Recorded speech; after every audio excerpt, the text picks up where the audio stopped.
Welcome to my Rima kitchen. আমি আজকে ডিম আর ফুলকপি দিয়ে রান্না করব।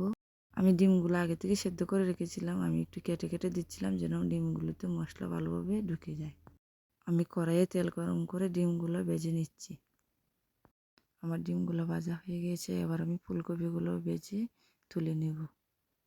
তারপর আমি দিয়ে দেব 3টি তেজপাতা, 4টি এলাচ, 2 টুকরো দারুচিনি, 4টি লবঙ্গ দিয়ে আমি পেঁয়াজগুলো দিয়ে দেব।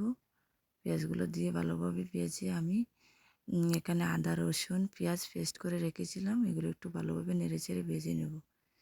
একটু একটু হলুদ দিয়েছিলাম যেন কালারটা একটু ভালো আসে। পেঁয়াজটা ভালোভাবে কষানো হয়ে গেছে। এ পর্যায়ে আমি একটা টমেটো পেস্ট করে রেখেছিলাম, টমেটোটা দিয়ে আবার একটু নেড়েচেড়ে ভালোভাবে ভেজে নেব। তারপর আমি দিয়ে দেবো জিরে বাটা 1 চামচ, লঙ্কার গুঁড়ো 1/2 চামচ, ধনে গুঁড়ো। সব মশলা দিয়ে আমি ভালোভাবে কষিয়ে জল দিয়ে ডিমগুলো দিয়ে দিয়েছি এবং ফুলকপিগুলোও দিয়ে দিয়েছি। তারপর আমি পরিমাণ মতো নুন দিয়ে দিয়েছি, কিছু কাঁচা লঙ্কা চিরা ও ধনে পাতা কুচি অ্যাড করে দিচ্ছি। দিয়ে ঢাকা দিয়ে কিছুক্ষণ রান্না করে আমার তরকারিটা রেডি হয়ে গেছে। দেখতে পাচ্ছেন। আমার রান্নাটা ভালো লাগলে অবশ্যই সাবস্ক্রাইব ও লাইক কমেন্ট করতে ভুলবেন না প্লিজ বন্ধুরা।